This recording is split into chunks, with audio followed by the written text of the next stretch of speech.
नमस्ते बच्चों, मेरा नाम सचिन कुमार और आप देख रहे हैं अपनी बायोलॉजी क्लास बेटा भजनपाल भाटी कॉलेज की ओर से। बेटा आज की क्लास में जो हम कर रहे हैं वो कर रहे हैं आपके मेंडल के नियमों के बारे में जानकारी। ठीक है, तो इससे पहले जो हमने क्लास में कर चुके हैं वो बेटा आपको पता होगा कि मेंडल के मुख्यतः 3 नियम होते हैं। और 3 नियम कौन कौन से होते हैं बेटा? प्रभाविता का नियम जो हम आपको पहले ही पढ़ा चुके हैं। आपको ये पता है कि प्रभाविता के नियम के अनुसार जब 2 विरोधी लक्षणों में संकरण कराते हैं तो जो F1 पीढ़ी में जो संतानें पैदा होती हैं वो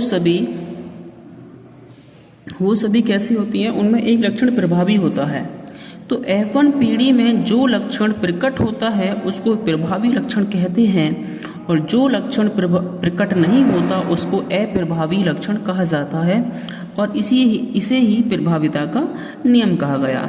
इसके अलावा जो सेकंड नियम है नंबर 2 वाला, ये होता है बेटा पृथक्करण का नियम।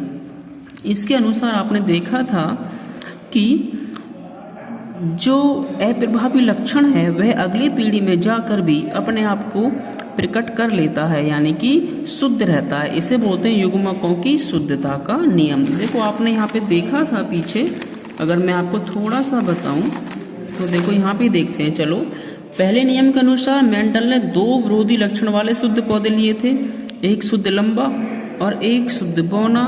दोनों के बीच में क्रॉस कराया तो जो पहली पीढ़ी में जो जनरेशन हुई वो सारी कैसी थी? ऐसी थी, विषम युग्मजी थी। मतलब सभी कैसे थे? संकर लंबे थे। तो मतलब लंबाई का जो लक्षण है कैपिटल T वाला, ये प्रभावी लक्षण हुआ और स्मॉल t जो बौनापन का लक्षण है ये अप्रभावी था। इसी को हमने प्रभाविता का नियम कहा। लेकिन F2 पीढ़ी में अगर हम इन दोनों के मध्य F1 पीढ़ी वाले पौधों के मध्य ही क्रॉस कराते हैं तो जो F2 पीढ़ी में आते हैं वो किस तरीके से आते हैं? गैमेट्स 11, 12, 21, 22 आपको याद होगा। Capital T, capital T, capital T, small t, capital small t, small t, small t। मतलब एक शुद्ध लंबा पौधा प्राप्त हुआ, 2 हमको संकर लंबे पौधे प्राप्त हुआ और एक शुद्ध बौना प्राप्त हुआ। तो युग्मकों की शुद्धता देखो यहाँ तक बनी हुई है। इसी को हमने कहा था पृथक्करण का नियम या युग्मकों की शुद्धता का नियम। मेंडल ने कहा था कि F2 पीढ़ी में जो संतानें पैदा होती हैं उनमें युग्मक शुद्ध होकर अपने आप को प्रकट करते हैं या दिखाई देते हैं। तो इसी को पृथक्करण का नियम कहते हैं या युग्मकों की शुद्धता का नियम कहा गया है। इसके बाद में जो आपका नंबर 3 था नियम होता है उसका नाम था बेटा स्वतंत्र अपव्यूहन का नियम।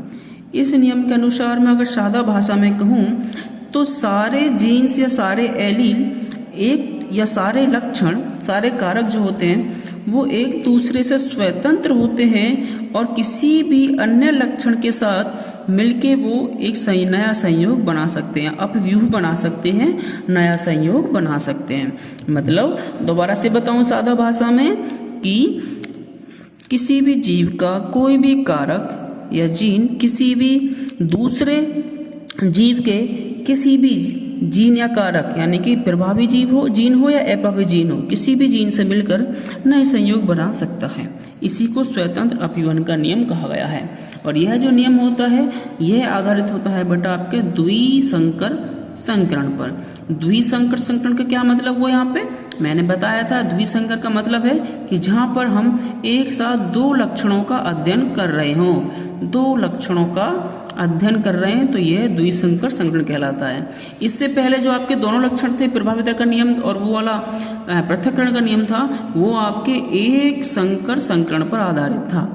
एक संकर संकरण मतलब इन दोनों नियमों में मेंडल ने सिर्फ एक ही लक्षण को लेकर अध्ययन किया और वो लक्षण कौन सा था? लंबाई का लंबापन या छोटापन, एक ही लक्षण था ना। लेकिन तीसरे नियम में जिसका नाम होता है स्वतंत्र अपव्यूहन का नियम, यह आधारित होता है आपके द्विसंकर संकरण पर और इसमें मेंडल ने 2 लक्षणों का अध्ययन किया था, इसीलिए हम इसको द्विसंकर संकरण भी कहते हैं। अब वो लक्षण कौन कौन से थे बेटा? कल की क्लास को थोड़ा याद करने की कोशिश करते हैं। कल की क्लास में हमने देखा था, यहाँ देखेंगे ये वाला कल हमने किया था ना। मेंडल ने क्या किया था? पीला गोल और पीला क्या लिया? बीज लिया। इसने बीज को लिया, गोल भी है पीला भी है, ठीक है। तो और दूसरा साथ में झुर्रीदार है और हरा है नहीं। तो 2 लक्षणों की बात हो रही है, गोल पीले झुर्रीदार हरे की। मतलब ठीक है, 4 विशेषक की बात होगी। तो जो F1 पीढ़ी आती है तो आपको पता है प्रभाविता के नियम के अनुसार F1 पीढ़ी में वही लक्षण प्रकट होता है जो प्रभावी होता है। तो F1 पीढ़ी में पीला और गोल पीला लक्षण प्रकट हुआ।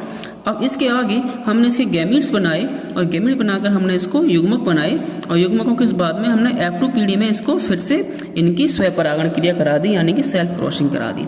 तो हमको इस प्रकार से ये नए संयोग प्राप्त हुए। तो नए संयोग क्या बने, देखो मेंडल ने सिर्फ गोल पीला लिया था बीज और दूसरा झुर्रीदार हरा लिया था, लेकिन इसके अलावा हमें गोल हरा भी मिला है बेटा और झुर्रीदार पीला भी मिला है। तो मतलब इसका यही हुआ सीधा सीधा कि कोई भी लक्षण, कोई भी कैरेक्टर, कोई भी जीन किसी दूसरे जीव के जीन के साथ नए संयोग बना सकता है। जैसे कि गोल पीला था लेकिन गोल हरे के साथ भी आ गया, देख लो। झुर्रीदार केवल हरा था लेकिन झुर्रीदार पीले के साथ भी आ गया, समझ पे ना। तो ये कोई किसी के साथ भी अपना अपयु बना सकता है, मतलब वो स्वतंत्र होता है, इसीलिए हम इसको स्वतंत्र अपयूहन का नियम भी कहते हैं। समझ पाए? कोई आपसे अगर इसकी जीनोटाइप पूछे तो क्या बताना है आपको? इसका जो रेशो होता है वो क्या होता है, 9:3:1। इसका क्या मतलब हुआ, जो 9 बीज हैं ये कैसे बेटा गोल पीले हैं, ठीक है। जो 3 बीज हैं ये कैसे हैं, गोल हरे हैं। 3 बीज हैं झुर्रीदार पीले हैं और 1 बीज जो है वो झुर्रीदार हरा है, ठीक है। इस प्रकार से हमने इसको लिख लिया है, आप चाहें तो लिख सकते हैं, ठीक है। अच्छा, इसके बाद जो आज हमको पढ़ना है वो क्या पढ़ेंगे, वो एक नई चीज है और इसका नाम है बेटा अपूर्ण प्रभाविता। क्या नाम है बेटा इसका, अपूर्ण प्रभाविता। तो यहाँ पे लिखेंगे आप नए पेज पे बेटा, आपको हेडिंग डालना है और आपको लिखना है अपूर्ण प्रभाविता। प्रभाविता का नियम तो आप पढ़ चुके हैं, लेकिन अपूर्ण यहाँ पे पढ़ना है। अपूर्ण कैसा है, यानी कि F1 जो पीढ़ी होती है उसके जीवों का जो लक्षण प्रारूप होता है वह दोनों समयुग्मजी जनकों से नहीं मिलता, बल्कि दोनों के बीच का निकल के आता है। मतलब मैं ये कहना चाह रहा हूँ कि आपने पहले एक लंबा पौधा लिया था, एक छोटा पौधा लिया था, और जो प्रभावी होता है वह F1 पीढ़ी में आपको दिखाई दे रहा था, ठीक।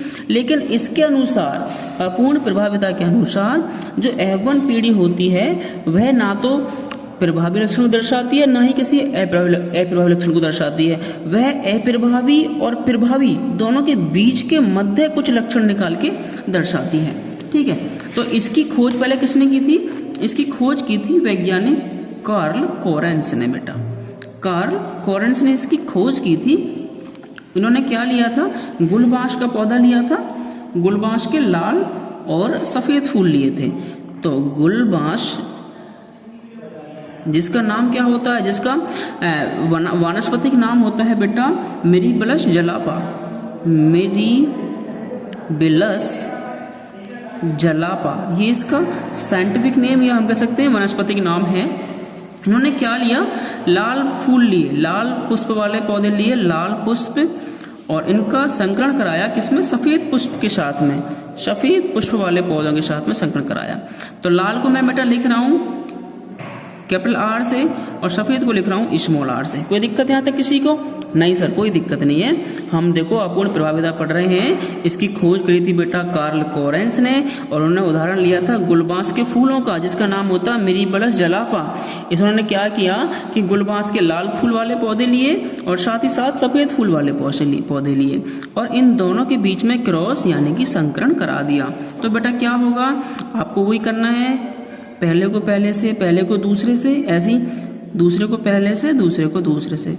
वही हमारे देहाती स्टाइल जो है 11, 12, 21, 22। इसका क्या मतलब होता है, पहले को पहले से, पहले को दूसरे से मिला दिया सर, दूसरे को पहले से, दूसरे से। आप लोग समझ गए होंगे मुझे लग रहा है। तो अब क्या आया देखो, ऊपर से कैपिटल R आ गया, यहाँ से स्मॉल r आ गया, ऊपर से कैपिटल R, यहाँ से small r, capital R small r, capital R small r। तो ये F1 पीढ़ी आ गई बेटा, ठीक है, F1 पीढ़ी आ गई। तो अब यहाँ पे आपको मेंडल के प्रभाविता के नियम के अनुसार ये सारे के सारे पुष्प जो है लाल होने चाहिए थे। क्यों? क्योंकि जो कैपिटल R है वो डोमिनेंट होना चाहिए था। लेकिन बेटा यहाँ पर क्या देखा कि ये लाल नहीं थे और ना ही ये सफेद थे, इन दोनों के मध्य कौन सा रंग आता है, गुलाबी। तो ये बेटा ये सभी कैसे हुए, गुलाबी पुष्प वाले पौधे हुए, सभी गुलाबी पुष्प हुए। तो ये हुआ हमारा अपूर्ण प्रभावित। समझ पाए? अपूर्ण प्रभावित तो करा, मतलब लाल ने सफेद को प्रभावित तो किया लेकिन पूरा नहीं कर पाया, आधा या अधूरा कर पाया, इसे बोलते हैं अपूर्ण प्रभाविता।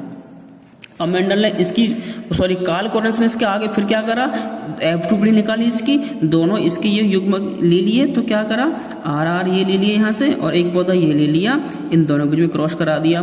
तो बेटा वही हमारा पहले वाला 11, 12, 21, 22, ठीक ये कर देंगे। तो क्या आएगा, दोनों R ऊपर से आ गए, यहाँ से ये R यहाँ से आ गया, छोटा R यहाँ से, कैपिटल R वहाँ से, छोटा R यहाँ से, छोटा R, ठीक है। अब ये हमारी F2 पीढ़ी निकल के आई, F2 जनरेशन निकल के आ गई बेटा। यहाँ तक किसी कोई दिक्कत नहीं? सर कोई दिक्कत नहीं है। तो बेटा ये क्या है, देखो ये भैया आपका शुद्ध लाल फूल वाला पौधा है, शुद्ध लाल पुष्प है कि नहीं है? यहाँ पे देखो स्मॉल आर बिल्कुल सफेद पुष्प के समान। तो ये कैसा हो गया, बिल्कुल शुद्ध सफेद पुष्प वाला पौधा हो गया। और ये बीच में जो दो बच्चे हैं ये कैसे हैं, ये कायदे में तो शंकर लाल होने चाहिए थे, लेकिन ये कैसे हैं बेटा, गुलाबी हैं।